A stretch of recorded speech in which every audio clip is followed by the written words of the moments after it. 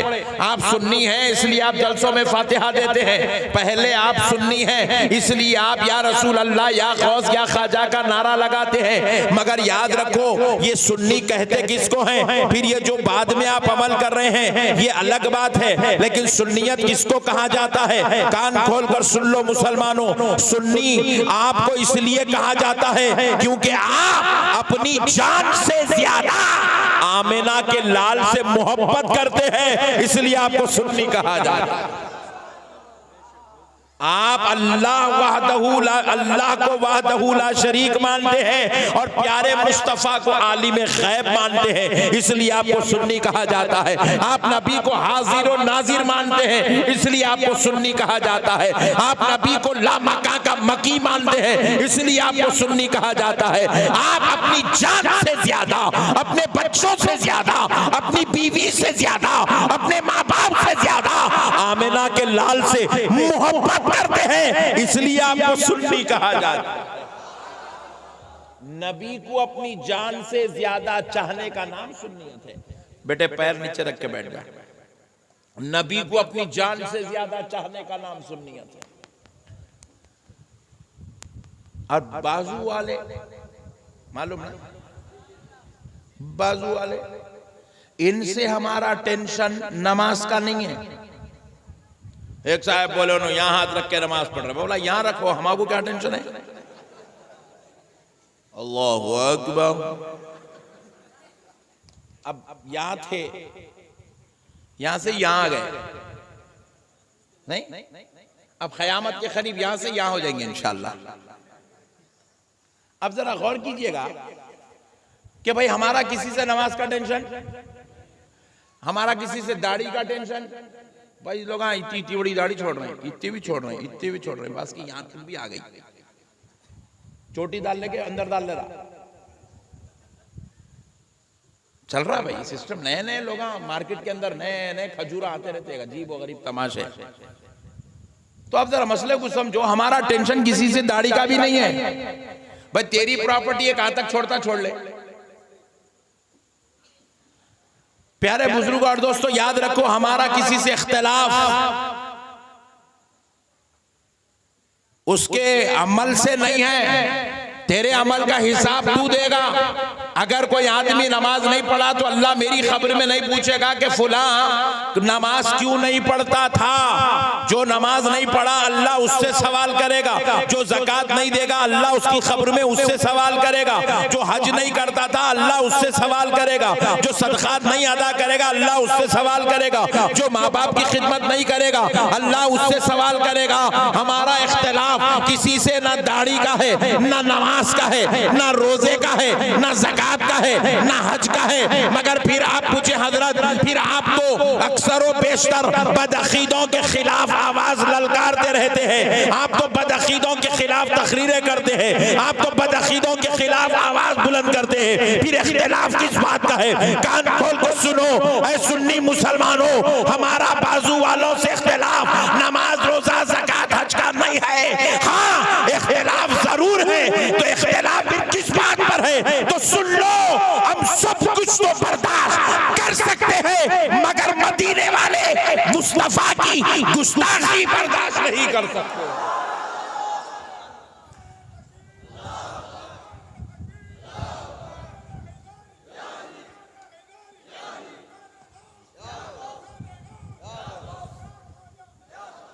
अल्लाह सलामत रखे तुम्हारा। अच्छा हुआ तुम आज आए बोल के, नहीं तो जलसा पूरा फैल जाने वाला था। यहाँ पट्टे बैठे हुए मैं ठंडे ना, हालांकि मौसम गर्म है, पब्लिक ठंडी है। अल्लाह तुम्हारा सलामत रखे।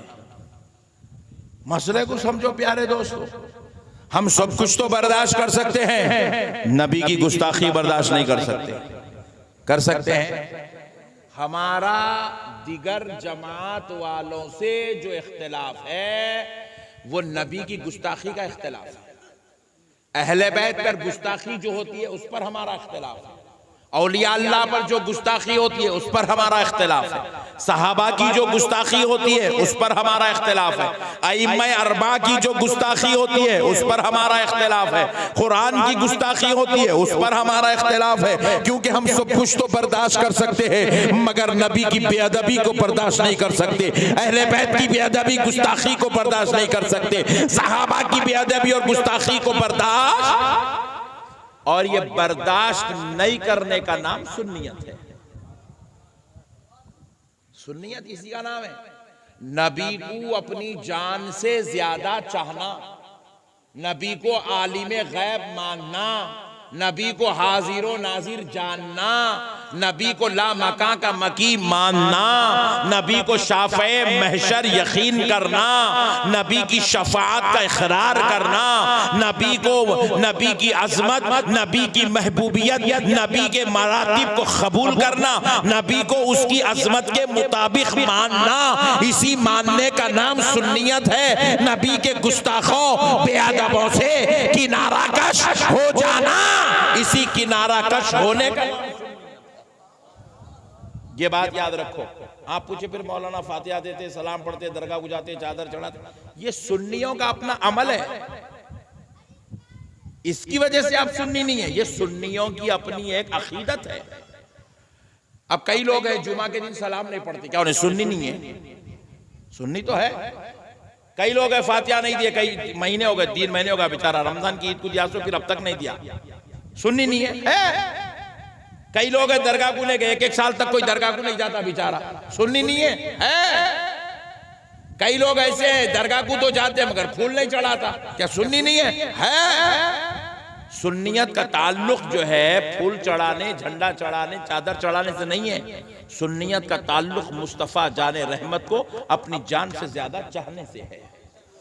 हुजूर के आशिक, हुजूर के आशिक बनो, हुजूर के आशिक। हुजूर नबी पाक अलैहिस्सलाम खुद इरशाद फरमाते हैं, ला युमिनु अहदुकुम हत्ता अकूना अहब्बा इलैहि मिन वालिदिही व वलदिही वन्नासी अजमईन।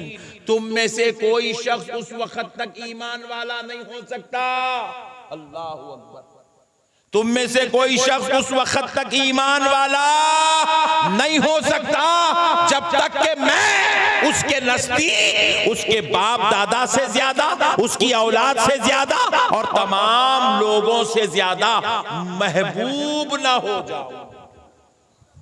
जब तक के वो सबसे ज्यादा मुझे पसंद करने ना लगे, जब तक के वो अपनी बीवी बच्चों से ज्यादा मुझसे प्यार ना करे, जब तक के वो अपने बाप दादा से ज्यादा मुझसे मोहब्बत ना करे, जब तक के वो अपनी औलाद से ज्यादा मुझसे मोहब्बत ना करे, जब तक के वो अपने रिश्तेदारों से ज्यादा मुझसे मोहब्बत ना करे, उस वक्त तक वो मोमिन और मुसलमान नहीं हो सकता। हजरत सैयदना उमर इब्न खत्ताब रज़ी अल्लाह ताला अन्हु एक बार रसूल अल्लाह सल्लल्लाहु अलैहि वसल्लम की मजलिस में तशरीफ लाए। नबी पाक अलैहि सलाम ने पूछा, ऐ उमर बताओ तुम्हारे दिल में मेरी मोहब्बत कितनी है? सुभान अल्लाह। किससे पूछ रहे हैं? हजरत उमर से। अल्लाह अकबर। हजरत उमर जैसी जलीलुल कदर जात से पूछा जा रहा है, ऐ उमर बताओ तुम्हारे दिल में मेरी मोहब्बत कितनी है? हजरत उमर ने अर्ज किया, या रसूल अल्लाह, मेरे बीवी बच्चों के बाद, मेरे कारोबार और तिजारत के बाद, मेरी अपनी जान के बाद मैं आपको मुअज़्ज़ज़ रखता हूं, मैं आपसे मोहब्बत करता हूं। मतलब आपकी मोहब्बत से ज्यादा बीवी बच्चों की मोहब्बत है, आपकी मोहब्बत से ज्यादा कारोबार और तिजारत की मोहब्बत है, आपकी मोहब्बत से ज्यादा मुझे अपनी जान से ज्यादा मोहब्बत है। नबी पाक अलैहिस्सलाम ने फरमाया, ऐ उमर सुनो, अभी तुम्हारा ईमान मुकम्मल नहीं हुआ। अल्लाहु अकबर। अभी तुम्हारा ईमान कामिल नहीं हुआ। हजरत सैयदना उमर रोने लगे, लर्जा तारी हुआ, कांपने लगे। रसूल अल्लाह सल्लल्लाहु अलैहि वसल्लम ने हजरत उमर को अपने सीने अक़दस से लगाकर फैज़े नबूवत का मोहब्बत भरा जाम पिलाकर फिर सामने बिठाकर पूछा, है उमर बताओ अब तुम्हारे दिल की क्या कैफियत है? तो हजरत उमर कहने लगे, या रसूल अल्लाह, मैं अपने बीवी बच्चों से ज्यादा, अपने कारोबारों से, तिजारत से ज्यादा आपसे मोहब्बत करता हूं, मगर अभी भी आपसे ज्यादा मुझे मेरी जान से ज्यादा मोहब्बत है। आपसे ज्यादा मैं अपनी जान को मोहब्बत करता हूं। नबी पाक अलैहिस्सलाम ने फरमाया, ऐ उमर, अभी भी तुम्हारा ईमान मुकामिल नहीं हुआ। फिर हजरत उमर पर लर्जा तारी हुआ, रोने लगे, कांपने लगे। नबी मुकर्रम सल्लल्लाहु अलैहि वसल्लम ने फिर हजरत उमर को लिया, अपने सीने अक़दस से लगाया, आपको जामे नबूवत के मोहब्बत भरे फैजान से सरफराज किया करके फिर पूछा, ऐ उमर बताओ अब क्या हालत है तुम्हारे दिल की? हजरत उमर अर्ज करने लगे, या रसूल अल्लाह, कसम रब्बे जुल जलाल की जिसके कब्ज़े खुदरत में मेरी जान है, अपने बीवी बच्चों से ज्यादा, अपने कारोबार और तिजारत से ज्यादा, या रसूल अल्लाह, हत्ता के उमर अपनी जान से भी ज्यादा आमिना के लाल से मोहब्बत करता।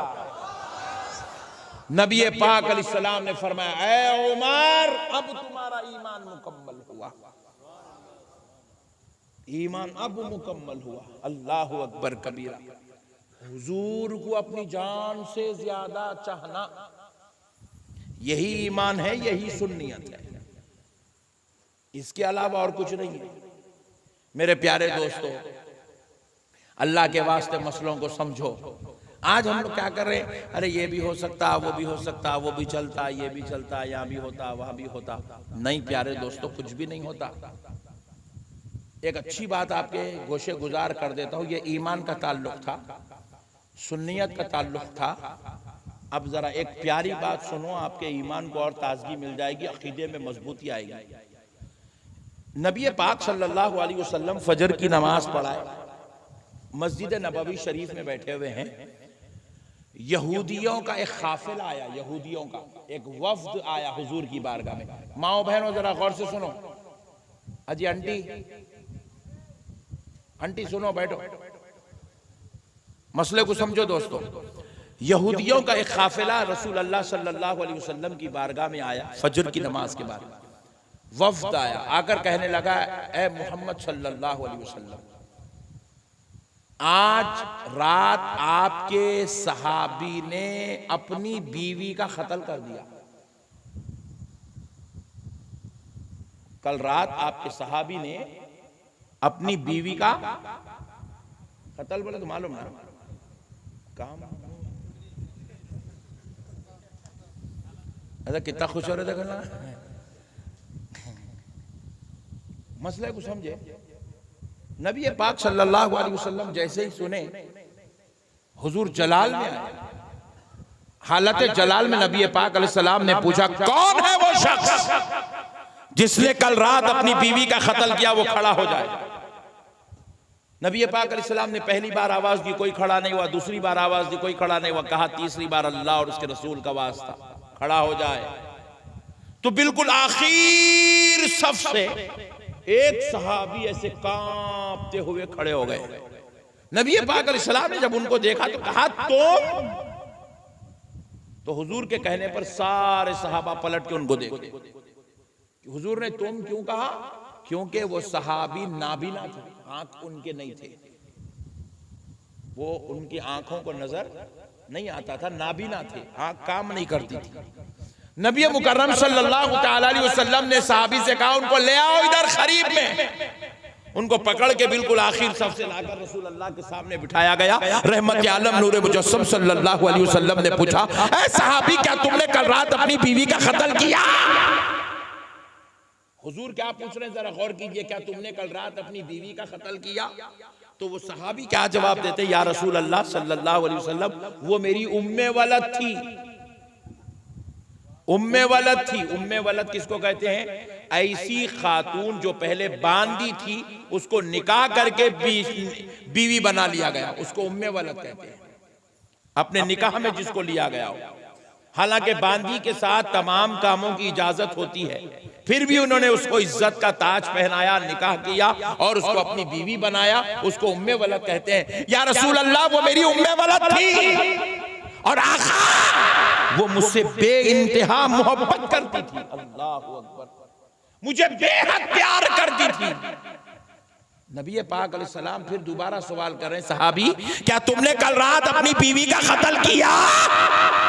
तो वो सहाबी फिर अर्ज करते हैं, या रसूल अल्लाह, वो बड़े अखलाक वाली थी, उसको उसके जरिए से अल्लाह ने मुझे 2 नूर वाले बेटे अता किए थे, वो बेटे भी मुझसे बेइंतहा मोहब्बत करते हैं। या रसूल अल्लाह, वो मेरा बड़ा ख्याल करती थी, वो मेरे लिए इतनी मोहब्बत करती थी, मैं तो आंखों से नाबीना हूं, मगर उसकी आंखों से दुनिया देख लिया करता था। यानी कि मुझे कभी वो नाबीना होने का एहसास होने नहीं देती थी, इतना मेरा ख्याल करती थी। फिर हुजूर तीसरी बार पूछ रहे, ऐ सहाबी, क्या तुमने अपनी बीवी का कत्ल किया? हुजूर पूछ रहे, कत्ल किया? इन्हों तारीफ पे तारीफ कर रहे बीवी। अब तीसरी बार जब हुजूर ने पूछा तो वो सहाबी कहने लगे, या रसूल अल्लाह, वो चंद महीने पहले इस्लाम कबूल की और मैंने उसको इस्लाम कबूल करवा के उससे निकाह कर लिया। या रसूल अल्लाह, जब वो मेरे निकाह में आ गई, निकाह में आने के चंद दिनों बाद उसने आपकी रिसालत पर एतराज किया। अरे आपकी रिसालत पर एतराज क्या बोलते? सुभान अल्लाह बोलता दीवाने, अल्लाहु अकबर बोलता। एतराज किया भाई, तारीफ नहीं की रे, बोले एतराज किया। एतराज किया तो सुभान अल्लाह नहीं बोलना, अस्तगफिरुल्लाह नहीं बोले, भले ना नहीं मालूम बच्चे। रसूल अल्लाह से कह रहे, या रसूल अल्लाह, उसने आपकी रिसालत पर एतराज किया। अल्लाहु अकबर। नबी पाक अलैहिस्सलातु वस्सलाम ने जब ये सुना तो पूछा, फिर तुमने क्या किया? कहा, या रसूल अल्लाह, मैं ये सोचा कि ये बेचारी अभी अभी इस्लाम में दाखिल हुई है, मैं इसको नबी की अजमत नहीं बता सका, मेरे नबी का मकाम और मर्तबा नहीं बता सका, मेरे नबी की सही तारीफ तौसीफ इसके सामने नहीं जा सकी, इसलिए मैंने सोचा ये गलती मेरी है, लिहाजा उस दिन से मैं उठते बैठते चलते फिरते या रसूल अल्लाह अपनी बीवी के सामने आपकी तारीफें करने लगा, आपकी अजमतें सुनाने लगा, आपकी शान अजमत बयान करने लगा, आपके मुकाम और मर्तबे से उसको आगाह करने लगा। मगर या रसूल अल्लाह, इतना सब कुछ सुनने के बाद कल रात उसने फिर से आपकी अजमत पर उंगुश्तुमाई करने लगी, आपकी अजमत पर जुबान दराजी करने लगी, आपकी रिसालत पर एतराज करने लगी। या रसूल अल्लाह, अब मुझे बर्दाश्त ना हुआ, अब मुझे बर्दाश्त ना हुआ, मैं भूल गया कि वो मुझे बहुत ज्यादा चाहती है, मैं भूल गया कि अल्लाह ने उसके जरिए से मुझे 2 नूर वाले बच्चे दिए हैं। या रसूल अल्लाह, मैं भूल गया कि वो मुझसे बेइंतहा प्यार करती है, मैं उसके जरिए से दुनिया देखता हूँ, वो मुझे ख्याल करती है, मुझे खाना पका पका के खिलाती है, मेरे लिए इज्जत का सबब बनी भी है, मैं सारी चीजें भूल गया। जैसे ही उसने आपकी रिसालत पर एतराज किया, मैं गली में अपने घर में एक एक कोना ऐसे हाथ मारते मारते फिरा, ऐसे हाथ मारते मारते फिरा ताकि कोई चीज मेरे हाथ को लग जाए। कोई चीज मेरे हाथ को नहीं लगी। मैं चूल्हे में दाखिल हुआ, मैं आंखों से नहीं देख सकता, चूल्हे में हाथ मारता गया, छुरी मेरे हाथ को लग गई। मैं छुरी लिया, अपने पीठ के पीछे छुपा लिया और उसके करीब आया, उसकी गर्दन पकड़ा, उसको तख्त पे लिटाया। या रसूल अल्लाह, उसने आपकी गुस्ताखी की, मैंने 70 वार करके उसका कत्ल कर दिया। नारे तकबीर, नारे तकबीर, नारे रिसालत, नारे हैदरी, आशिके रसूल, शान अहले बैत, हुजूर सैयद मसरूर रहमत कलीमी का दामन, फैजान कलीमी, बज़्मे ताजुल वराफा, नारे तकबीर, नारे रिसालत। दोस्तों, सहाबी ने दुनिया को बताया नबी से कैसी मोहब्बत करना है। वो बीवी जो अपने शौहर का मुकम्मल ख्याल कर रही है, उसके जरिए से 2 नूर वाले बच्चे पैदा हो रहे हैं, बड़े अखलाक का मुजाहरा कर रही है, शौहर का एक एक लम्हा ख्याल रख रही है। सारी चीजें होने के बावजूद सहाबी ने दुनिया को बता दिया, बीवी से जितनी मोहब्बत करते हो उससे करोड़ दर्जा ज्यादा आमिना के लाल से मोहब्बत कर। इसी मोहब्बत का नाम सुन्नियत है। इसी मोहब्बत का नाम, इसी मोहब्बत का नाम हमारे पास क्या है? या रसूल अल्लाह, नारे रिसालत, या रसूल अल्लाह। रात में चल रहा, सुबह में जा रहा, पट्ठा पूरी दाढ़ी काट के आ रहा। समझ रहे हैं बात को? नहीं समझे? समझे? मोहब्बत कुर्बानी मांगती है। क्या मांगती है? बोलो जोर से बोलो। कुर्बानी मांगती है। अपने को औलाद से मोहब्बत है नहीं? किसकी किसको औलाद से मोहब्बत नहीं है? हाथ उठाओ जल्दी। अब सबको है, सुभान अल्लाह। हाँ, बहुत चालू आदमी आए भाई बंगाल में। चुपी ममता बनर्जी नहीं बैठी हुई है वहां पर, तुम लोगों की चालाकी की वजह से बैठी हुई है, वरना अब तक मोदी साहब घुस गए थे अंदर। मसले को समझो दोस्तों, मसले को समझो प्यारे दोस्तों। औलाद से मोहब्बत करते हो, करते हैं ना? बेगम से भी मोहब्बत है, इसीलिए तुम अपना बंगाल छोड़ के, कोई हैदराबाद गया हुआ है, कोई बेंगलुरु गया हुआ है, कोई मुंबई गया हुआ है, कोई मद्रास गया हुआ है। मैं पूछा इतनी दूर कोई क्यों आया? बेगम को खाना खिलाना है, बच्चों को स्कूल में पढ़ाना है, अम्मी को अच्छे दवाखाने में इलाज कराना है, अब्बा जान को हज कराना है, उम्रा कराना है। तुम अपने माँ बाप से मोहब्बत करते हो तो कुर्बानी दे रहे हो कि अपना वतन छोड़े हुए हो, अपना गांव छोड़े हुए हो, अपने सगों को छोड़ के दूर जाके बैठे हुए हो, अपने रिश्तेदारों को छोड़कर तुम दूर जा चुके हो, अपने खानदान कबीले को छोड़कर तुम जाकर सैकड़ों हजारों किलोमीटर दूर बैठे हुए हो। क्यों प्यारे दोस्तों? क्योंकि तुम अपनों से मोहब्बत करते हो। मोहब्बत कुर्बानी मांगती है। मोहब्बत फोगट में बैठे बैठे मोहब्बत नहीं होती। मोहब्बत करे तो बच्चों को अच्छा पढ़ाना पड़ता, मोहब्बत करे तो बच्चों को अच्छे कपड़े पहनाना पड़ता, मोहब्बत करे तो बच्चों का ख्याल करना पड़ता, मोहब्बत करे तो बच्चों की दवा का इलाज का इंतजाम करना पड़ता, मोहब्बत करे तो बच्चों को खुश देखने के लिए कुर्बानियां देना पड़ता। अरे ये तो आज नहीं तो कल फना होने वाली मोहब्बत है। जब इसका इतना ख्याल, इसके लिए इतनी कुर्बानी दी जा रही है, तो फिर उस मोहब्बत के लिए कितनी कुर्बानी देना पड़ेगा जो तो दायमी मोहब्बत है। ना वो रसूल से मोहब्बत, ना खुदा से मोहब्बत, ना दुनिया में खत्म होने वाली है, ना महशर में खत्म होने वाली है, ना खबर में खत्म होने वाली है, हत्ता के जन्नत में भी खत्म होने वाली नहीं है। जन्नत भी मिलेगी तो इसी मोहब्बत के सदक़े में मिलेगी, महशर में नजात भी मिलेगी तो इसी मोहब्बत के सदक़े में, खबर में कामयाबी भी मिलेगी तो इसी मोहब्बत के सदक़े में। तो जब अल्लाह रसूल से मोहब्बत है तो ए बंगाल के वासियों, कान खोल के सुनो, तुम्हें अपने नफ्स की ख्वाहिशात की कुर्बानी देना पड़ेगा। तुम्हारा नफ्स बोलता फजर में सो जा, रे सो जा, हौला होगा क्या? मौलाना के बयाना सुन के सुबह सुबह उठ के फजर पढ़ रहा, पागल, सो जा। नफ्स बोलता नफ्स सो जा, मगर तुम्हें आमिना के लाल की मोहब्बत के लिए उठना पड़ेगा।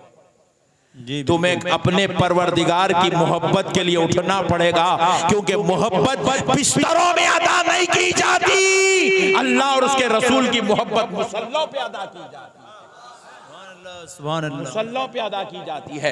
इमाम हुसैन ने करबला के मैदान में बतला दिया, ऐ मेरे नबी के उम्मती हो, ऐ मेरे नबी का कलमा पढ़ने वालों, ऐ मेरे नाना का नाम लेने वालों, सुनो, अगर चाहता तो नबी का नवासा मदीने की गलियों में आरामदा बिस्तर डालकर सो सकता था, मगर दीन की हिफाजत के लिए, अल्लाह की खुशनुदी के लिए, नबी की रिजा के लिए हमने मदीने को भी छोड़ दिया, हमने खानदान को छोड़ दिया, हमने रिश्तेदारों को छोड़ दिया, करबला की तपती हुई रेत को पसंद किया, ताकि इमाम हुसैन का नाम जब जब लिया जाएगा तो दुनिया को पता चल जाए कि मोहब्बत बिस्तरों में अदा नहीं होती, मोहब्बत मुसल्लों पे अदा होती। नारे तकबीर, नारे तकबीर, नारे रिसालत, नारे हैदरी, फैजाने अहले बैत, फैजाने अहले बैत, शाने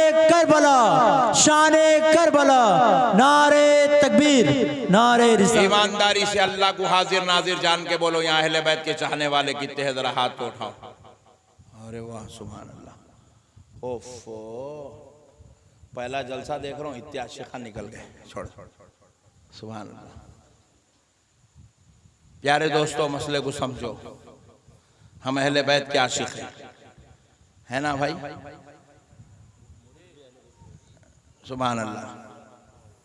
पूरा मोहल्ला, पूरा गांव, पूरा बंगाल, पूरा हिंदुस्तान, पूरी दुनिया अहले बैत की दीवानी है। अहले बैत का दीवाना नहीं है तो उन्हें मुसलमान ही नहीं है। अहले बैत जाने ईमान है, अहले बैत हमारी जान की जान है। प्यारे दोस्तों, अब जरा मसले को समझो, हम अहले बैत के दीवाने हैं, मगर सुबह फजर की नमाज में मस्जिद में जाके देखे तो एक सफ भी मुश्किल से अदा नहीं हो रही। इतने आशिक़ां आज जलसे में आ गए इमाम हुसैन की मोहब्बत में, मौला अली की मोहब्बत में, इतने आशिक़। आप फजर के टाइम पे पूरे गए, जोहर में पूरे गए, असर में पूरे गए। अल्लाह का शुक्र है, फिर भी यहाँ कुर्ते पहन के आके बैठे। जब मैं एंट्री लिया गाँव में, पट्टे जो है बनीनों पे, लुंगियों पे, लुंगियाँ भी यहाँ तक उठा लिया पूरे। शर्म का, हया का कोई ख्याल नहीं है। अपने जिस्मों को ढांकने का हुक्म है, ये दिखाने का हुक्म नहीं है। हाफ बनीन पहन लगे, पट्टा रोट पटारा, फिर भी वो शरीफ है बेटा, हाफ बनीन पहन के फटा। बास तो इतने खतरनाक थे, बनीन नीचे पहना। ये बंगाल का सिस्टम ही चला गया, लोग यहाँ पे लंगे लंगे रहते भाई। मुंबई में भी इतने लंगे नहीं रहते, बंगाल में जितने लंगे रहते नहीं रहना। बरहाना जिस्म रहना शरीयत में मना है। आपको गर्मी हो रही ना, तो ये पतला दिख रहा, देखो ऐसा डाल लेके बैठो, कपड़ा पहनना, और ये लुंगी चुप उठा उठा के ऊपर नहीं खींच लेना। यूं उठाता बन लेता, यूं उठा ला, नहीं तो यूं उठा रहा, यूं डपट लेके बैठ जा रहा। तो इनको भी देखो पूरा घुटने दिखने तो उठा दिया, नहीं उठाना ऐसा। ये शरीयत में ये जिस्म का ये इतना हिस्सा छुपाना आपके ऊपर लाजिम है। ये हिस्से दिखे तो आपके ऊपर गुनाह लाजिम आता। सतर का छुपाना जरूरी है, जिस्मों का छुपाना जरूरी है। गर्मी हो रही तो पतला कपड़ा पहनिए, मगर जिस्म मत दिखाइए। गुस्से में आ रहे हैं क्या है कि मौसम कपड़े पे न बोल रहे बोल के कहते कुछ तो भी बड़े लग मारेंगे, वो अलग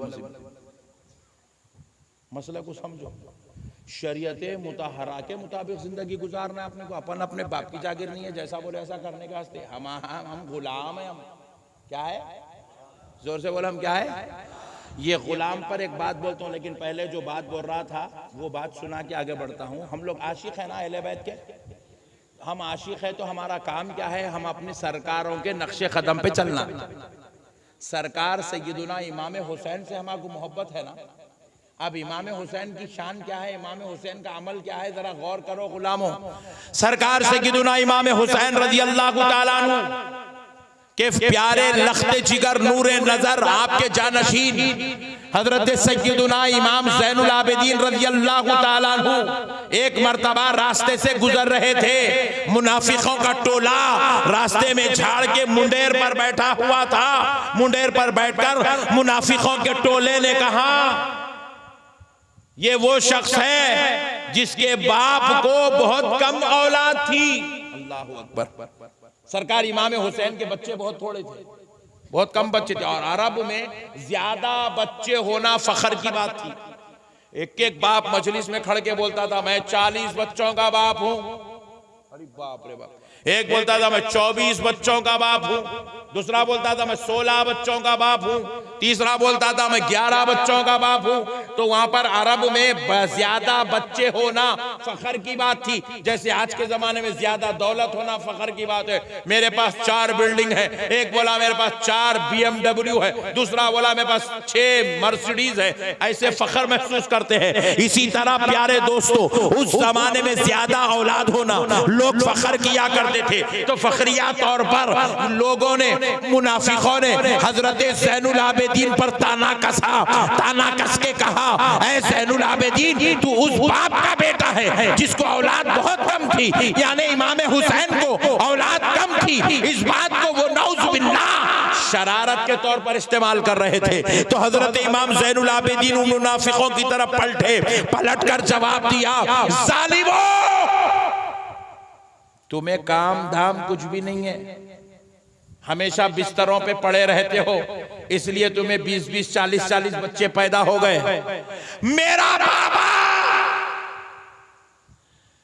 मेरा हुसैन तुम्हारी तरह बिस्तरों पर पड़ा नहीं रहता, बल्कि मेरा बाबा हमेशा मुसल्ले पे खड़ा रहता है, मुसल्ले पर खड़ा रहता है। इमाम हुसैन उस ज़ात का नाम है। इमाम ज़ैनुल आबिदीन कहते हैं, मेरा बाबा दिन में 1000 रकत नफिल नमाज पढ़ता है और रात में 1000 रकत नफिल नमाज पढ़ते हैं।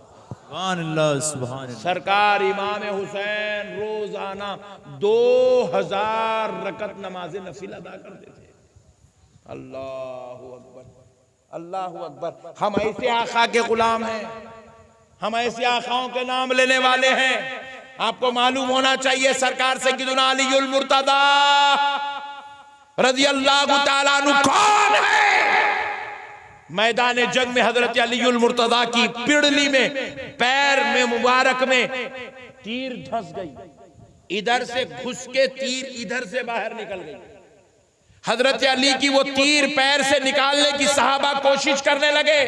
हजरत अली को दर्द होने लगा। वो दर्द को अली ने कहा कि मैं बर्दाश्त नहीं कर सकता, इतना शदीद दर्द हो रहा है। फिर कहा, अली भी इसको निकालेंगे कैसा, बर्दाश्त तो करना पड़ेगा।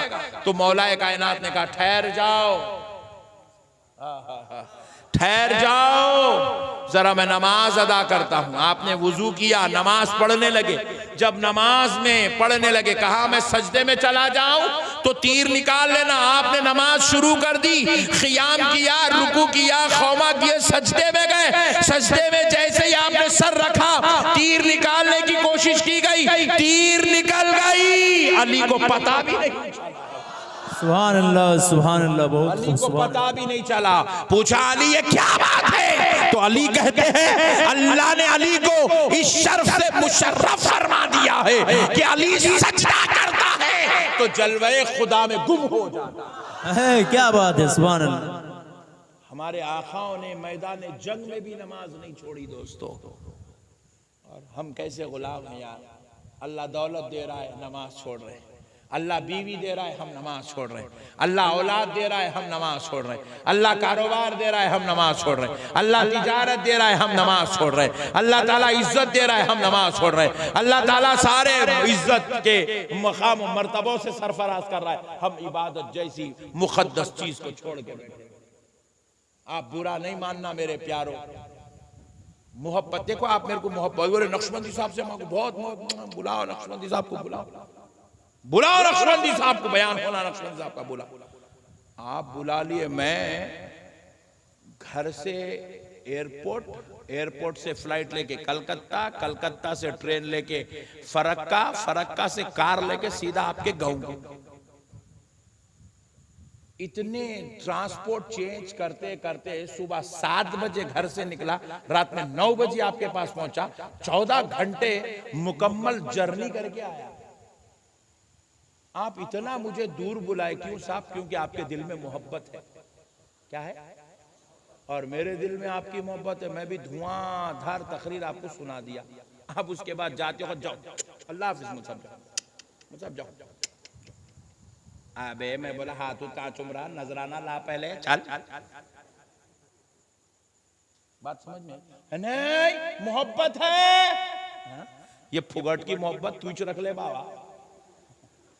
मोहब्बत काम, मस्जिद है बोल के आप 1,15,000 रुपए नजराना दिए, ये आपकी मोहब्बत कबूल है?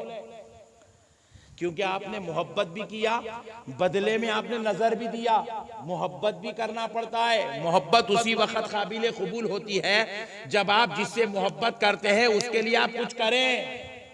आप कह रहे अम्मी जान मैं आपसे मोहब्बत करता हूं, मगर अम्मा का इलाज दवाखाने में कराते ही नहीं। अम्मा जान मैं आपको जान से ज्यादा चाहता हूं, अम्मा को गोलियां दवाएं लाके देता ही नहीं। तो खाली बोलने से मोहब्बत नहीं होती। इसी तरह है मुसलमानों, नारे रिसालत या रसूल अल्लाह करने से मोहब्बत नहीं होती। मोहब्बत अगर है तो मुस्तफा की एक एक सुन्नत को अदा करना पड़ेगा, खुदा के सामने सजदे अदा करना पड़ेगा। सुभान अल्लाह, बहुत सुभान अल्लाह। अल्लाह रसूल से अगर आपको मोहब्बत है, अमल करके दिखाओ। अमल के बगैर मोहब्बत बोलो नहीं होते। अब यहाँ कई लोग बैठे हुए, मेरा पीर मेरा पीर मेरा पीर मेरा पीर। पीर साहब बोले रोजाना 200 बार दरूद पढ़ो, 1000 बार अल्लाह अल्लाह अल्लाह अल्लाह का जिक्र करो, 100 बार ला इलाहा इल्लल्लाह मुहम्मद रसूलुल्लाह पढ़ो, 100 बार ला हौल पढ़ो, 100 बार इस्तगफार पढ़ो। पीर साहब बोले मुरीद पर मेरा पीर। कितने वक्त दरूद पढ़ा? नहीं पढ़ा ना भाई। काय का मट्टी का मुरीद है रे तू? चिचोरा मुरीद, मुर्शद का नाम बदनाम कर रहा। हमारे सिलसिले में जब लोग हमसे बैत लेते हैं तो पहला अमल क्या है? 1.25 लाख मर्तबा दरूद शरीफ पढ़ना। मुरीद होते ही काम पे लगाते हैं उसको हम लोग। मुरीद बना के हम लोग गुटका पैकेट। अभी मौलाना बोले मसाला लाने का था, कहते मैं समझा सालन में डालने का मसाला। बोले नहीं मुंह में डालने का मसाला। हमारे पास मुरीद बनते कि मसाला छूट जाता, फुकनी छूट जाती, सिगरेट छूट जाती। हमारे पास मुरीद बनते कि फिल्मा देखना छूट जाता। हमारे पास मुरीद बनते कि गाने गाना छूट जाता। हमारे पास मुरीद बनते कि जिक्र शुरू, जुबान पे दरूद दरूद दरूद। 1.25 लाख मर्तबा दरूद पढ़ना बिला नागा। एक दिन भी उसमें अगर छूट गया तो फिर वहां से फिर शुरू से कंटिन्यू। तो 25 दिन, 1 महीने के अंदर 1.25 लाख मर्तबा दरूद शरीफ पढ़वाते। रोजाना 4000, 5000, 3000, 2000 जितना हो सकता वो दरूद पढ़ना। हमारे अब कुछ मुरीदीन हज्जे बैतुल्लाह के लिए गए हुए हैं। मीना में एक कुरान, हरम शरीफ के अंदर बैठ के, काबतुल्लाह के सामने बैठ के एक कुरान। फिर उसके बाद रसूल अल्लाह सल्लल्लाहु अलैहि वसल्लम की जियारत को जाएंगे, वहां रसूल अल्लाह की बारगाह में खदमों में बैठ के फिर एक कुरान। पूरा हज होने तक कम से कम 4 से 5 कुरान की तिलावत करवाते। फिर हज के पूरे दिनों में कुरान के अलावा 1.25 लाख मरतबा, इसको कहते हैं ज़कात, दरूद की ज़कात। मुहर्रम का महीना आ गया, या मुहर्रम का महीना आ गया, मोहम्मद, अली, फातिमा, हसन, हुसैन, इस नामों की ज़कात। शाबान का महीना आ गया, रजब का महीना आ गया, या अल्लाहु या रहमानु या रहीम की ज़कात। ज़कात का मतलब 1.25 लाख मर्तबा पढ़ना। मुरीद का मतलब है, मुरीद जब मुर्शिद के हाथ में हाथ दे दे तो मुर्शिद की तालीमात पर अमल करके मुरीद अल्लाह का मुखर्रिब बनना, मुरीद अल्लाह के करीब होना, मुरीद के दिल में अल्लाह की मोहब्बत दाखिल होना, मुरीद के दिल में अल्लाह का प्यार आना, मुरीद के दिल में रसूल अल्लाह के दीदार का जज्बा पैदा हो, मुरीद के दिल में अहले बैते अतहार की कामिल मोहब्बत दाखिल होना। मेरे प्यारे बुजुर्ग और दोस्तों, आप मसले को हमारे पीर साहब हमको नसीहत ना कर रहे हैं, हम लोग अमल ही नहीं कर रहे, कुछ भी अमल नहीं। दरूद पढ़े बेटे नहीं पढ़े, लाहौल पढ़े बेटे नहीं पढ़े, कलमा पढ़े बेटे नहीं पढ़े, इस्तगफार पढ़े बेटा नहीं पढ़े, फिर क्या पढ़ा रहे बड़े भाई तू? बस खाली मुरीद है, हम मुरीद है। ऐसी मुरीदी नहीं चलेगी दोस्तों। एक बात याद रखो, पहले एक बात सुन लो, मुरीद होने का मकसद क्या है। बहुत बड़ी बात समझा रहा हूं आपको, दूसरे मुर्शदा नहीं समझाते हैं। आज की महफिल भाई से बरकत है, सुन लीजिए मुरीद होने का मकसद क्या है। हमारे दादा पीर हुजूर सैयदुना अब्दुल्ला शाह साहब क़िबला नक्शबंदी मुजद्ददी खादरी रहमतुल्लाह अलैह मुहद्दिस दकन हैं, बहुत बड़े बुजुर्ग वली कामिल खुतबियत के दर्जे पर फाइज थे हमारे दादा पीर सरकार मुहद्दिस दकन अबुल हसनात हजरत सैयद अब्दुल्ला शाह साहब क़िबला रहमतुल्लाह अलैह। आप इरशाद फरमाते हैं, अल्लाह ताला बंदे के दिल में मुर्शिद की मोहब्बत डालकर, मुरीद के दिल में मुर्शिद की मोहब्बत डालकर मुरीद को मुर्शिद के करीब करता है। और अब मुर्शिद का काम है मुरीद के दिल में अल्लाह की मोहब्बत डालकर उसको अल्लाह के करीब करना। मुर्शिद का काम क्या है? मुरीद को अल्लाह के करीब करना, अल्लाह के करीब करना, ये मुर्शिद का काम है। तो इसीलिए प्यारे दोस्तों, आपके मुर्शिद ने तो आपको अल्लाह के करीब करने के लिए मुरीद बनाया है, लेकिन आप है अल्लाह के करीब होना ही नहीं चाहते। आप हैं कि जिक्र अस्कार करना ही नहीं चाहते, आप हैं नमाज की पाबंदी करना नहीं चाहते। तो खुदा रहा है मुसलमानों, ये बैत का सिलसिला आपने गलत समझा है। कई लोग अपने आप को कहते हैं हम मुरीद हैं। हमें पूछा, माशाल्लाह, वेरी गुड, बहुत अच्छी बात है, किसके मुरीद हैं आप? फुला फुला साहिब के मुरीद हैं। माशाल्लाह, क्या तालीमात है? नहीं मालूम। क्या आपको वजीफे दिए? नहीं मालूम। क्या आपका मुराक़बा है? नहीं मालूम। क्या आपकी खल्क़ की कैफियत है? नहीं मालूम। रूहानी तौर पे आप कौन सी मंजिल में हैं? आप खाशियीन की मंजिल में है, आप तव्वाबीन की मंजिल में है, आप मुहिब्बीन की मंजिल में है, आप राकिरीन की मंजिल में है, आप किसकी मंजिल में बैठे हुए हैं? ऐसा मौल साहब, ये सब मंजिला होते? अरे मेरे को मालूम ही नहीं है मौल साहब। हम लोग कई को मुरीद होते मालूम, नाम के साथ खादरी लिखने, चिश्ती लिखने, नक्शबंदी लिखने, सोहरवर्दी लिखने, रजवी लिखने, अशरफी लिखने, ये वो लिखने का मुरीद होते। हट, मेरे नाम के साथ लिख दो मैं खादरी हूं, बरखास्त, किस्सा खत्म। नहीं प्यारो, आप अपने मुर्शिद से फैज लो, फैज। उनके क़ल्ब से अपने क़ल्ब को जोड़ो, जोड़ के उनके रूहानी पावर को हासिल करो, करके अपने क़ल्ब को ऐसा रोशन, ऐसा रोशन, ऐसा रोशन करो कि ये क़ल्ब खुदा के रहने की जगह बन जाए। सुभान अल्लाह। मोमिन का दिल मकाने खुदा है। मोमिन का दिल क्या है? मकाने खुदा, अल्लाह का घर है मोमिन का दिल। अल्लाह कहाँ रहता? आप पूछे बुजुर्गों से तो अल्लाह फरमाए मोमिन के दिल में। बुजुर्ग फरमाए अल्लाह मोमिन के दिल में रहता है। कहाँ रहता अल्लाह? मोमिन के दिल में रहता अल्लाह। अल्लाह मोमिन के दिल में रहता मेरे भाई। अब एक बात सुन लो, बहुत बड़ी बात समझा रहा हूं, क्योंकि आप लोग मुरीदा हैं। कामिल मुरीद बनना, आपके इलाके में विलायत तकसीम होना, आपके इलाके में महबूबियत तकसीम होना, आप वैसे मुरीद बनना। सुनो, एक बड़ी बात बोलता हूं, सर का दर्द है, बीमारी है, सर का दर्द है नहीं है? अरे भाई इतना ठंडा बोले तो तकरीर खत्म कर दो, जरा जोर से बोलो ना।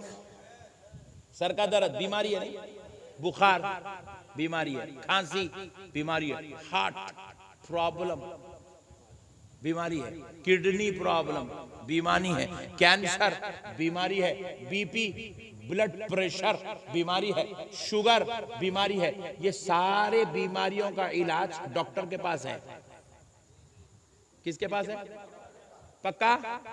बंगाल में भी डॉक्टर का नहीं है ना? आप लोग डॉक्टर कुछ बताते ना, डॉक्टर का नहीं बताओ, झाड़ फूक करने नको जाओ, उल्टा बीपी बढ़ जाता, कम नहीं होता, याद रखो। झाड़ फूक करने नको जाओ आप लोग। गंडे तावीजा लींबुआ नारळा, हजरत मेरी नारियल फोड़ो, नारळा फोड़ने नको बैठो आप लोग। लींबुआ काट रहे हो,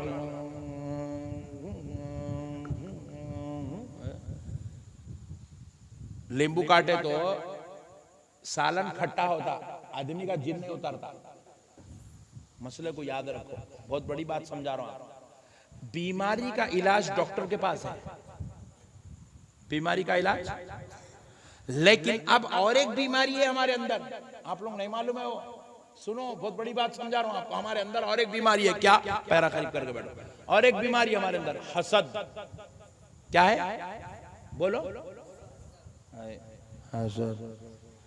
हसद क्या है? हसद। क्या ठंडे लोग मिले भाई, जरा जोर से बोलो। क्या है? हाँ ऐसा बोलो ना मर्दों के जैसा। हसद। और एक बीमारी है झूठ बोलना। और एक बीमारी है गीबत करना। और एक बीमारी है पीठ के पीछे खबरें खोदना, बुराइयां करना, चुपके तो भी झूठे इल्जाम लगाना, किसी के बारे में तोहमत लगा देना, किसी के बारे में गलत सोचना, गुनाह करना, जिना की ख्वाहिश होना, चोरी की ख्वाहिश होना, फिल्म देखने की ख्वाहिश होना, रात भर फेसबुक के नजर हटना ही नहीं, इंस्टाग्राम होना, गंदे गंदे गाने सुनने का जी चाहना, फिल्मा देखना जी चाहना, बीवी को मारना। बंगाल में है ये? हाँ बहुत ज्यादा है नहीं? बहुत ज्यादा है। बीवी को मारना, अम्मा जान से लड़ना, बाबा को घर से अलग कर देना, भाइयों से रिश्ता तोड़ लेना, बहनों से खते ताल्लुक कर लेना, ये भी बीमारी है। मगर ये बीमारी का इलाज डॉक्टर के पास नहीं है। ये बीमारी की आज तक ना कोई टॉनिक बनी, ना कोई टैबलेट बनी, ना कोई कैप्सूल बना, ना कोई इंजेक्शन बना, ना कोई ग्लूकोज बना। ये जो हसद बीमारी है, ये बीमारी पैर में नहीं होती, दिल में होती है। गुनाह की तमन्ना दिल में होती है, झूठ की ख्वाहिश दिल में होती है, बुराई का जज्बा दिल में होता है। ये सारे नफ्स के साथ जुड़े हुए बीमारियां हैं। बीवी को मारने का गुस्सा इंसान की तबीयत में होता है। याद रखो दोस्तों, अब इसका इलाज ना किसी MBBS के पास होता है, ना किसी BUMS के पास होता है, ना किसी MD के पास होता है, ना किसी MS के पास होता है, ना अमेरिका के किसी डॉक्टर करे इसका इलाज है, ना हिंदुस्तान की किसी यूनिवर्सिटी में इस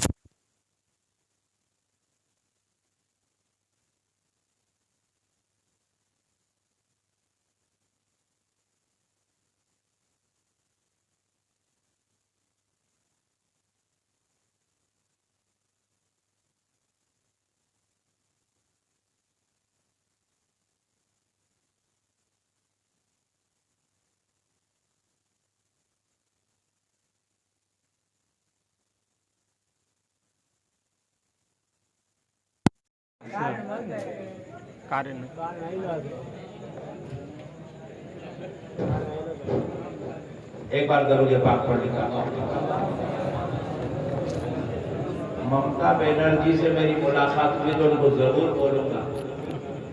बयान के बीच में 2 मरतबा लाइट चले गई थी। हमारे तेलंगाना में नहीं जाता।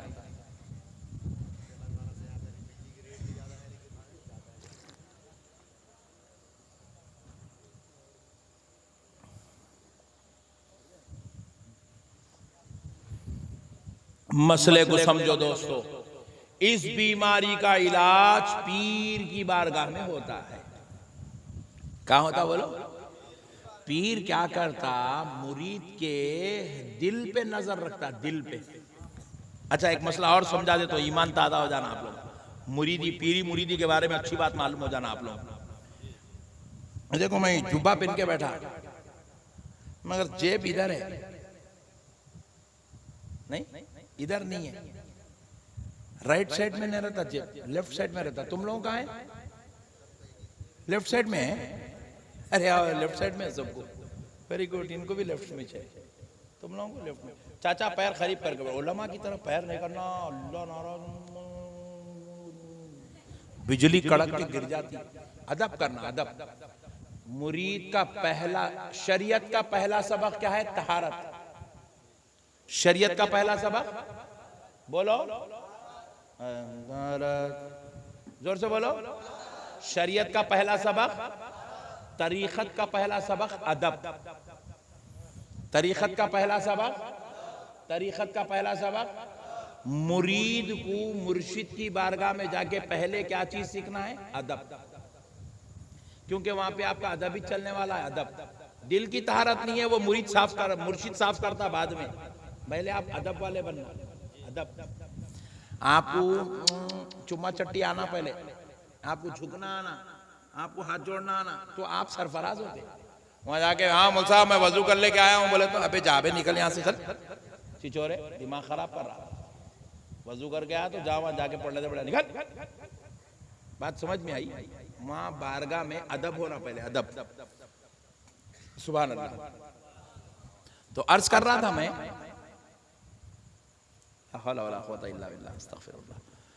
तो पीर क्या करते हैं? इलाज करते हैं। तो पीर की नजर किस पे होती? मुरीद के दिल पे होती।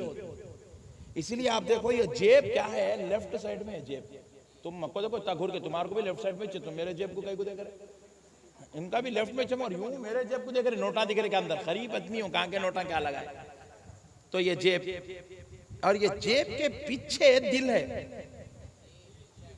जेब के पीछे क्या है? मैं एक दिन टेलर को पूछा, ये जेब लेफ्ट में कहीं को लगाता, राइट में कहीं को नहीं लगाता? बोले तो उन्हें बोला नहीं मालूम साहब, सदियों से चला आ रहा किस्सा, वैसे ही चल रहा। और अगर इधर लगा दिए तो अच्छा भी नहीं दिखता साहब, इधर देखने की आदत हो गई, इधर ही लगाए तो सही रहता। बोला वैसा नहीं है रे होले, असल में ये जेब यहां लगा के तू मुर्शिद को आजमाता। किसको आजमाता? जोर से बोलो। मुर्शिद की आजमाइश है ये। अल्लाह ताला ये दिल भी यहीं च रखे, बंदे के जरिए से जेब भी यहीं च लगाए, उन्हें पैसे भी यहीं च रखे। तो अल्लाह ताला मुर्शिद को आजमाते कि इन्हें इसकी नजर मुरीद के जेब पे रुक जाती या पीछे तक जाती। अगर जेब पे रुक गई तो उन्हें पीर नहीं है, मंगल है, मंगल। क्या है? अगर उसकी नजर जेब को हटा के दिल तक चले गई तो उन्हें पीर। मुर्शिद की नजर कहां होना? मुरीद के दिल पे, जेब पे नहीं रहना। एक पीर साहब के पास क्या हुआ, उनकी बच्ची की शादी डिसाइड हुई, बच्ची की शादी। पीर साहब बड़े परेशान, और कैसा करूं शादी के वास्ते, अब क्या है मेरे पास, कुछ भी नहीं है, क्या भी नहीं। तो पीरानी माँ बहुत होशियार थे, पीर साहब की बीवी पीरानी माँ बहुत होशियार थे। उन्होंने आइडिया दिया, अरे तुम टेंशन रखो, लो जी मैं हूं ना, तुम्हारा मसला पूरा हल करती हूँ, बैठो तुम। बोले जी क्या करना? बोले पेन कापी ले लिए दोनों, मुर्शद के हाथ में पेन कापी दे दिए, मैं नामा बोलती हूँ लिखो। नामा बोलने लगे, 25 नामा बोले। किसके? मुरीदों के। किसके नामा बोले? मुरीदों के। वो भी कौन से मुरीदा? पैसे वाले मुरीदा। नामा लिखा है, लिखा के बोले पहले वाले को चावल की जिम्मेदारी दो, दूसरे वाले को तेल की, तीसरे वाले को गोश्त की, चौथे वाले को डेरे की, पांचवे वाले को शादी खाने की। हो गई शादी, किस्सा खत्म। कहे के मट्टी के पीर साहब इतना टेंशन लेते। तो मतलब आजकल हालात कुछ ऐसे चल रहे हैं कि मुरीद भी जो है अल्लाह तक पहुंचना नहीं चाह रहा, मुर्शिद भी अल्लाह तक पहुंचाना नहीं चाह रहा। मेरे प्यारे दोस्तों, अल्लाह ने तुम्हें अच्छा हाथ दे दिया है, उस हाथ की कदर करो, सिलसिले की कदर करो, अपने पीरों की कदर करो, उनका दामन पकड़ के खुदा तक पहुंचने की कोशिश करो, खुदा तक पहुंचने की कोशिश करो। जिक्र अस्कार करो, इबादत करो, तिलावत करो, रियाजत करो, परहेजगारी अख्तियार करो, अल्लाह तक पहुंचने की कोशिश करो बंदो। अगर अल्लाह तक नहीं पहुंचे तो फिर मुरीद बनने का फायदा नहीं है। अल्लाह को नहीं पहचाने तो मुरीद बनने का फायदा नहीं है। अल्लाह का खुर्ब नहीं मिला, मुरीद बनने का फायदा नहीं है। अल्लाह की मोहब्बत दिल में दाखिल नहीं हुई तो मुरीद बनने का फायदा नहीं है। मुरीद ऐसे बन जाओ कि अपने पीर का दामन थाम के खुदा तक पहुंच जाओ। खुदा तक पहुंचो मेरे भाई, खुदा के मुखर्रिब बनो, खुदा के प्यारे बनो। नौज बिल्लाह। अभी भी अल्लाह माफ करे, ये बयानों में ऐसे बातें नहीं बोलना है। 20-20, 22-22 कैमरे लेके बैठे हुए हैं। आज भी मुसलमानों का, खुसूसन अजलाओं में, गाँव में, डिस्ट्रिक्ट में रहने वाले मुसलमानों का ये हाल है कि उन्हें खड़े रह के पेशाब करता। नौज बिल्लाह, ला हौला वला कुव्वता इल्ला बिल्लाह। खड़े रहकर पेशाब करने वाले की मिसाल कुत्ते के जैसी है, कुत्ते से भी बदतर है। कुत्ते को अक्ल नहीं है, फिर उन्हें खड़े रह के कर रहा। इन्हें अक्ल वाला हो कि इतनी जालिमाना हरकत कर रहा है, तो ऐसे लोगों की मिसाल कुत्ते से बदतर है। खड़े रह के पेशाब करते, खड़े रह के खा लेते, और जैसे बोले से गालियां दे देते, बदकलामियां करते, झूठ बोलते, गीबत करते, एक दूसरे से लड़ते झगड़ते, बदतमीजी करते, बदअखलाकियां करते, उलमा पे तोहमतें लगाते, इल्जाम तराशियां करते, बदकलामी करते। याद रखो है मुसलमानों, ये मुसलमानों का शेवा नहीं है, ये मुसलमानों की मिजाज नहीं है, बदकलामी मुसलमान की पहचान नहीं है, गाली गलौज मुसलमान का शेवा नहीं है, बदअखलाकी मुसलमान का शेवा नहीं है। आप पूछे हजरत फिर मुसलमान कहते किसको है? सुन लो, मुसलमान अखलाक का नाम है, मुसलमान किरदार का नाम है, मुसलमान मोहब्बत का नाम है, मुसलमान इंसानियत का नाम है, मुसलमान हमदर्दी का नाम है, मुसलमान आजिजी का नाम है, मुसलमान दरगुजर करने का नाम है, मुसलमान उखवतो भाईचारगी को परवान चढ़ाने का नाम है, मुसलमान बीवी बच्चों के हुकूक की अदायगी का नाम है, मुसलमान माँ बाप की खिदमत का नाम है, मुसलमान अल्लाह और उसके रसूल के लिए कुर्बान होने का नाम। मुसलमान बहुत बड़ी चीज है मेरे भाई। आप मुसलमान टाइटल को आसान मत समझिए, ये वही मुसलमान हैं जिस गली में गुजर गए हैं, कलमे पढ़ाते हुए गुजर गए। मुसलमान मामूली बात नहीं है मेरे भाई। जिसने हिंदुस्तान की, हिंद की धरती पर 90 लाख लोगों को कलमा पढ़ाया, ये शान सिर्फ एक मुसलमान की ही हो सकती है, ये शान सिर्फ एक मुसलमान की हो सकती है। मेरे प्यारे भाइयों, अल्लाह और उसके रसूल का वास्ता, अपने किरदार को संभालो, अपने अखलाक को संभालो, अपने आप को संभालो। आप देखो, आपको 2 किलोमीटर दूर से कोई देखे आता हुआ तो ये नहीं बोलना कि फुला का बेटा आ रहा है, ये नहीं कहना कि फुला का भाई आ रहा है, ये नहीं कहना कि फुला का दोस्त आ रहा है। देखने वाला कहे देखो देखो, मदीने वाले मुस्तफा का गुलाम आ रहा है। आपकी हमारी पहचान बन जाना, गुलामे रसूल, आशिक़े अहले बैत, फिदायाने औलिया, ये हमारी पहचान बन जाना मेरे भाई। मैं उम्मीद करता हूं कि आप इसकी तरफ तवज्जो करेंगे इंशाअल्लाह। जोर से बोलिए, करेंगे। हम सुन्नी है ना, सुन्नियत कुर्बानी मांगती है, सुन्नियत कुर्बानी मांगती है। सुन्नियत ऐसा वैसा काम नहीं है, मनमानी कर लिए, जैसा चाहे जिंदगी गुजार लिए, हा हू कर लिए, इसका नाम सुन्नियत नहीं है। सुन्नियत कुर्बानी मांगती है। आपको वो काम करना पड़ेगा जो आमिना के लाल ने चाहा है, वो काम करना पड़ेगा जो अल्लाह ने चाहा है। मेरे प्यारे दोस्तों, अब जरा गौर करो, मैं एक मिसाल देता हूं, आशिक कैसा होता है। आशिक बनेंगे इंशाअल्लाह।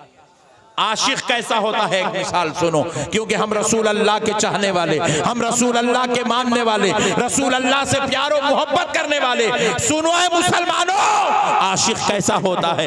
एक सहाबी रसूल सल्लल्लाहु अलैहि वसल्लम अपने घर में लेटे हुए हैं, उनकी अहलिया, उनकी बीवी ने मोहब्बत में क्या किया, ये लेफ्ट साइड की छोटी, लेफ्ट हैंड की छोटी उंगली को उन्होंने यहां मेहंदी लगा दी, टॉप पे मेहंदी। उनकी बीवी ने रात में मेहंदी लगा दिया। वो बेसहाबी खामोश हो गए, वे बेचारी मोहब्बत में लगा रही है, लगा लें, तो खामोश हो गए। सुबह उठे, वो मेहंदी चले गई, झड़ गई, रंग चढ़ गया मेहंदी का, बोलिए, रंग चढ़ गया। जब मेहंदी का रंग चढ़ा तो वो सहाबी उसी रंग के साथ रसूल अल्लाह सल्लल्लाहु अलैहि वसल्लम के दरबार में तशरीफ लाए। आकाए दो जहां रहमत आलम नूरे मुजस्सम सल्लल्लाहु अलैहि वसल्लम अपने सहाबा को दर्स दे रहे थे, गुफ्तगू फरमा रहे थे। दौरान गुफ्तगू नबी की नजर सहाबी की करंग उंगली पर पड़ी तो नबी पाक अलैहिस्सलाम ने जब सहाबी की उस छोटी उंगली को देखा तो आका अलैहिस्सलाम ने कहा, सहाबी तुमने ये क्या लगाया है? तो वो अर्ज करने लगे, या रसूल अल्लाह, कल रात मेरी अहलिया ने मेरे हाथ पर ये मेहंदी लगाई है, ये उसी का रंग चढ़ा हुआ है। नबी पाक ने अपना चेहरा फेर लिया, सहाबी पर क़यामत गुजर गई। अर्ज करने लगे, या रसूल अल्लाह, आका आप पर मेरे माँ बाप कुर्बान, हुजूर मेरे से नजर मत फेरिए, या रसूल अल्लाह मुझसे नजर मत मत फेरिए। नबी पाक अलैहिस्सलाम ने कहा, सहाबी मेरे उम्मत के मर्दों पर मेहंदी नापसंदीदा अमल है। सहाबी अब तुम एक काम करो, शहर मदीना से बाहर चले जाओ, जब तक ये मेहंदी का रंग नहीं जाता वापस नहीं आना, क्योंकि सहाबी अगर तुम यहाँ रहोगे तुम्हारा देखकर फिर कोई दूसरा लगाएगा, दूसरे को देखकर तीसरा लगाएगा, कहीं ये रस्म ना चल पड़े, इसलिए तुम मदीने के बाहर चले जाओ। सहाबी जाने से एहतराज कर रहे थे, मतलब क्योंकि नबी से दूर होना पसंद नहीं कर रहे थे, तो नबी ने दो सहाबा को हुक्म दिया, ले जाओ इनको मदीने के बाहर छोड़ आओ। दो सहाबा उनको कंधों से उठाकर ले जाकर मदीने के बाहर छोड़े। जब वो जा रहे थे नबी ने कहा, सहाबी खबरदार, जब तक वो रंग चला नहीं जाता मदीने में वापस नहीं आना, जब तक वो मेहंदी का रंग नहीं चला जाता मदीने में वापस नहीं आना। अल्लाहु अकबर कबीरा। सहाबी चले गए, दो सहाबा उनको ले गए मदीने के बाहर छोड़कर आए। जैसे ही वो सहाबा छोड़ के आके बैठे, उनके 2 मिनट के बाद ये सहाबी भी आके मजलिस में बैठ गए, वापिस आ गए मदीने में वापिस आ गए। नबी पाक ने कहा, सहाबी मैंने तुमसे कहा था ना, जब तक वो रंग नहीं जाता वापस नहीं आना। सहाबी ने कहा, या रसूल अल्लाह, आप पर मेरे माँ बाप कुर्बान आका, मेरे हाथ का वो मेहंदी का रंग चला गया, इसलिए मैं वापस आ गया। नबी पाक अलैहिस्सलाम ने पूछा, सहाबी कैसे गया, इतना जल्दी वो रंग कैसे गया? सहाबी ने हाथ उठाया, नबी को यूं बताया, तो क्या देखते हैं पूरी उंगली लहू लिहान हो चुकी है, खून बह रहा है, चमड़ा उखड़ गया। नबी ने पूछा, सहाबी तुमने ये क्या किया? अर्ज करने लगे, या रसूल अल्लाह, मैं एक पत्थर हाथ में लिया, अपनी ये उंगली दूसरे पत्थर पे रखा और मार मार के इसका पूरा चमड़ा उखाड़ के फेंक दिया। नबी पाक ने पूछा, सहाबी तुमने ऐसा क्यों किया? 2-4 दिन रुक जाते, कलर चला जाता वापिस आ जाते, रंग चला जाता वापिस आ जाते, तुमने अपनी उंगली को ये इतना लहूलिहान क्यों किया, उसका चमड़ा उखाड़ के क्यों फेंका? तो अर्ज करने लगे, या रसूल अल्लाह, मैं अपनी उंगली को शहीद करना तो गवारा कर सकता हूं, मगर मदीने से और आपसे दूर रहना गवारा नहीं कर सकता। ये है सहाबा की अकीदत। सहाबा ने हमें ये दर्स सिखाया है, सहाबा ने हमें ये तालीम अता फरमाई है। मेरे प्यारे दोस्तों, अल्लाह और उसके रसूल का वास्ता, हम भी गुलाम है मेरे भाई, गुलाम बन के जियो मेरे भाई, अकीदत मजबूत करो, अल्लाह और उसके रसूल से मोहब्बत करो, जिंदगियां गुलाम बन के गुजारो। मैं अभी आपसे अर्ज किया था, गुलाम पर एक बात कहता हूं, इस पर आप तवज्जो फरमाएं, खूब सोचे, गौर करें। कल ये तकरीबन 25 कैमरे लेके मेरे भाई मेरे सामने बैठे, कल ये YouTube पे डालेंगे, इस बयान को फिर सुनो। जो बात अब मैं अर्ज करने जा रहा हूं, हम गुलाम हैं, गुलाम क्या है बोलो?